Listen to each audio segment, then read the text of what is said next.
she is. Pushcart Prize nominee Donna Glee Williams has worked as turnabout crew on a schooner, environmental activist, registered nurse, educator, and creative coach.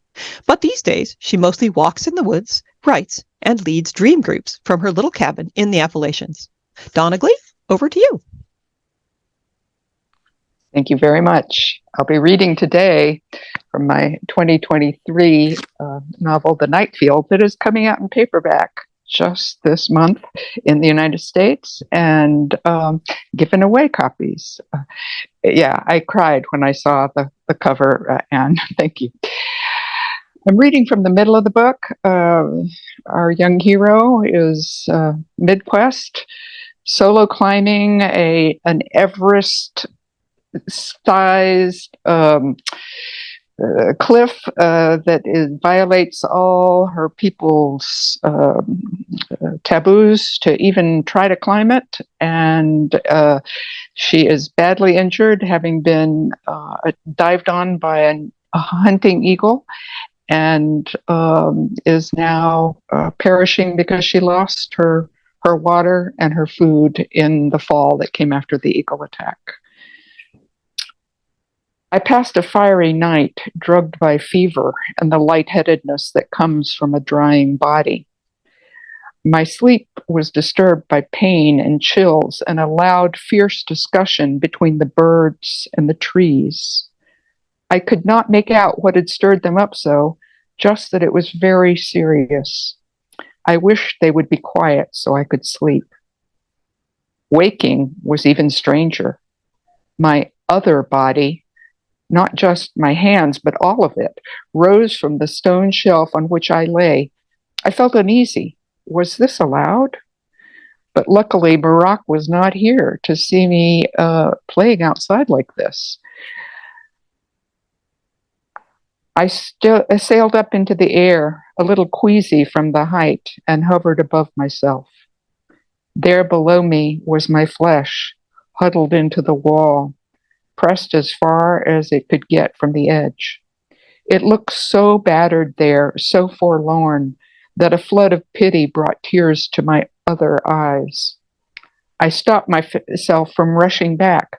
I should not waste this chance to take stock of where I was. I turned my attention in the direction of the Derma. Ah, there it was, very near, just around that bulge of rock. Just a little farther, I told my flesh body, poor thing. Just a little more.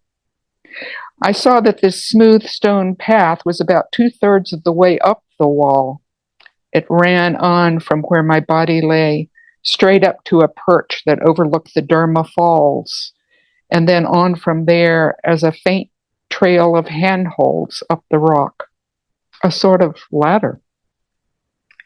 As I drifted higher to get a better sense of what was still before me, I looked back and saw that cleanup birds had landed on the shelf and were strutting around something that was mine. They were big, too big for what I had to do. I took one last quick glance at the path, the shelf, the stone ladder, the switchbacks above, and dove for my flesh body. Not yet, I shouted, or tried to. My voice came out like the cracked caw of one of their own. No, they squawked. Now.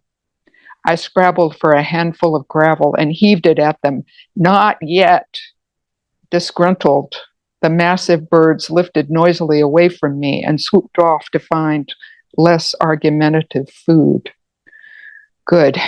As weak as I was not sure I could bring down a cleanup bird. I lay still and waited for the blackbeaks. I did not wait long. A pair of them settled onto the rock not far from me. They must have been following behind the cleanup birds to see what good thing their higher-flying brothers might find for breakfast. They hopped in nearer and dodged away, testing me, their raucous squawking louder now. They moved faster than the heavy-bodied cleanup birds. Could I match their quickness? I held myself still as a dead thing. They bounced closer and hopped away. I stifled a shout and almost jerked when the smaller one gave my forearm a hard, twisting nip with its heavy beak. As if from far away, I noticed how loose my skin was where the bird pinched me, like an old woman's or a withered fruit. The bird came for me again, jumping toward my face. I grabbed. My body did not fail me. My fist clenched around the black-beaked head and gave one sharp shake, breaking the bird's neck. I thanked it as I felt the wind of its other wings lifting into the sky. Or maybe that was its flesh wings, each as long as my arm, flailing at me with the fury of a body that does not want to die. When the bruising wings hung still, I cut off the bird's head with one strong draw of my father's blade and popped the spurting neck into my mouth before anything could be wasted. The shaggy neck feathers rasped at my sunburned lips, but no breast baby ever sucked milk more eagerly than I sucked the warm, sticky flow from Brother Blackbeak. After I drank the Blackbeak's life, I was left with its flesh. No time to pluck or skin it. Now, while I was strong with its flow, was the time to walk. But good meat could not be wasted. I would carry it with me once I was safely by the Derma's water, or when it got too dark to keep going, I would eat.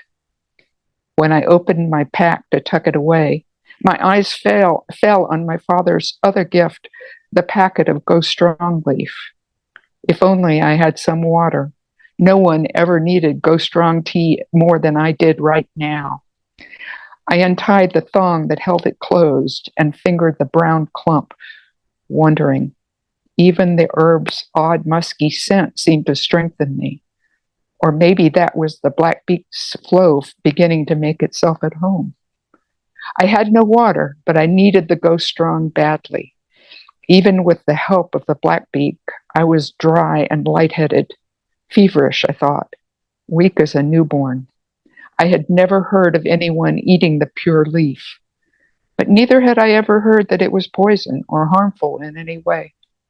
Maybe just a little, a taste, just to see. The Derma was not far. I knew that now. I could have water soon, real water, but only if I could keep putting one foot in front of another, just a little farther. I tore off a piece of the leathery leaf, folded into my mouth, and chewed.